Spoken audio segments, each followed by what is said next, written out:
ગઢડાથી 3 ગાંવ દૂર ગઢાળી ગામ છે. તે ગામમાં એક વણિક પ્રેમી ભક્ત આંબા શેઠ રહેતા હતા. પ્રેમ લક્ષણા ભક્તિ એ તેમનું મુખ્ય અંગ હતું. દર્શન કરવામાં, સેવા કરવામાં શ્રદ્ધા, ભાવ અને ઉત્સાહ ઘણો હતો. શ્રીજી મહારાજ જ્યારે ગઢપુરમાં વિરાજે ત્યારે આંબા શેઠ દરરોજ ચાલીને ગઢપુર આવે. ક્યારેય ખાલી હાથે આવે નહીં. ક્યારેક ફળ તો ક્યારેક ફૂલ, ક્યારેક બદામ પાક, ગુંદર પાક, પેંડા, બરફી, અડદિયા વગેરે ઉત્તમ વસ્તુ લઈને શ્રીજી મહારાજને અને સંતોને પ્રેમથી જમાડે. શિયાળામાં ખજૂર અને ઘી લઈ જાય, ભાવથી સંતોને જમાડે. સર્વ ભક્તજનોને પ્રસાદ આપે અને થોડીક વધે તે પ્રસાદી ઘરે લઈ આવે. શિયાળો આવ્યો, દૂધાણું સારું હતું તેથી ઘી ભેગું કર્યું.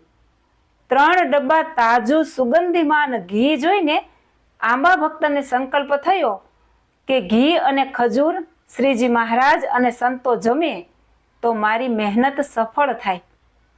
શિયાળામાં ખજૂર અને ઘી એ સારામાં સારું ભોજન ગણાય.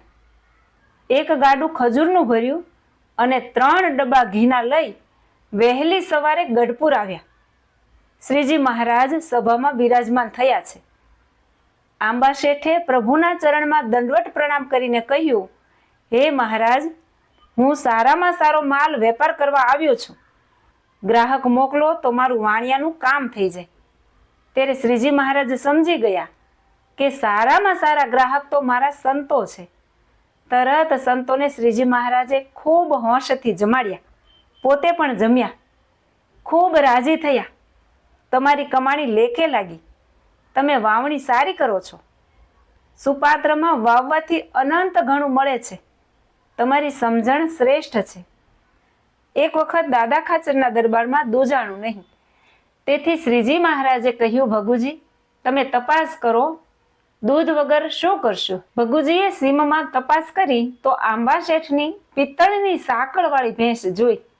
ભગુજીને ગમી ગઈ. આ ભેંસ લીધા જેવી છે.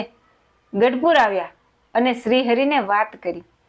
બીજે દિવસે આંબા શેઠ દર્શન કરવા આવ્યા. પછી મોટીબાને જય સ્વામિનારાયણ કરવા એને ઓરડે આવ્યા. ત્યારે મોટીબાએ કહ્યું, આંબા શેઠ, દરબારમાં એક પણ દૂધાણું નથી. ભગવાન દૂધ વગર વાળું કરે છે. હવે શું કરશું? કંઈક સારી દૂધાણી ભેંસ હોય તો તપાસ કરજો. શેઠે કહ્યું, સારી ભેંસ હશે તો તપાસ કરીશ. ઘરે આવી પોતાની પત્નીને વાત કરી, આપણે શ્રીજી મહારાજને દૂધની ભેંસ આપશું? ત્યારે એમના પત્નીએ કહ્યું, એમ ભેંસ દેવાય નહીં, પછી વિચારશું, અત્યારે નથી આપવી. આવી વાત આંબા શેઠને જરાય ગમી નહીં. એમને થયું કે જે છે તે બધું ભગવાનનું આપેલું છે અને એનું આપેલું એને અર્પણ કરવું છે. તેમાં આ શા માટે ના પાડતી હશે?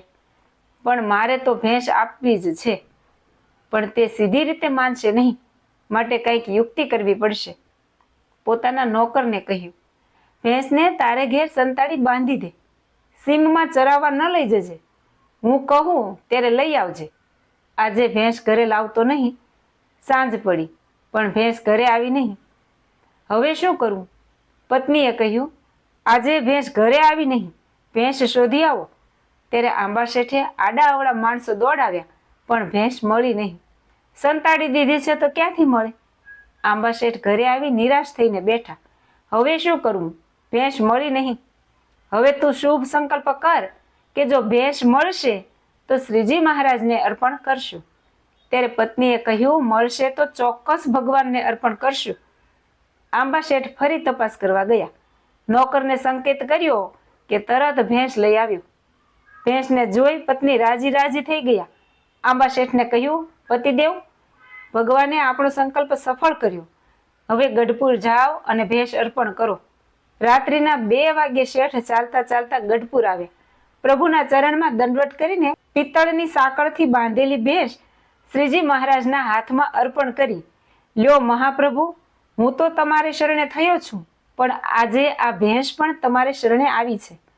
શ્રીજી મહારાજે કહ્યું, ઘરે કાંઈ બીજું દૂધાણું છે? છોકરા છૈયા શું પીશે? મહારાજ, ઘરે એક ગાય છે. શ્રીજી મહારાજે કહ્યું, એ ગાયને સારી પેઠે ખાણ ખવડાવજો. જેથી ભેંસના જેવું દૂધ ગાય આપશે એવા રૂડા આશીર્વાદ આપીએ છીએ. આંબા શેઠે ઘરે આવી વાત કરી. બીજે દિવસે જ્યાં ગાય દોહવા ગયા તો બરાબર 10 શેર દૂધની તાવડી ભરાઈ ગઈ. છાશ કરી તો ભેંસના દૂધમાંથી જેટલું માખણ થતું તેટલું જ માખણ થયું. પત્ની રાજી રાજી થઈ ગયા. એક ગાયને ઘાસચારો નીરવો પડશે અને દૂધ ભેંસ જેટલું થશે. બહુ સારું થયું. માણસ પ્રથમ ઉદાર થઈ શકતો નથી. નિષ્કામ ભાવનાથી જે કંઈ અર્પણ કરાય છે તેનું ભગવાન અનેક ગણું આપી દે છે. છતાં માણસ પ્રથમ ઉદાર થઈ શકતો નથી. 99 તાતણામાંથી 999 સાડી આપી દે છે. એમાં મુઠ્ઠી તાંદુલમાંથી સોનાના મહેલ આપી દે છે. એક કણ ધરતીમાંથી ભગવાન એક મણ અનાજ આપી દે છે. આવા ભગવાન ઉદાર છે. કોઈનો ભાર રાખતા નથી. વ્યાજ સહિત પાછું આપી દે છે. જય શ્રી સ્વામિનારાયણ.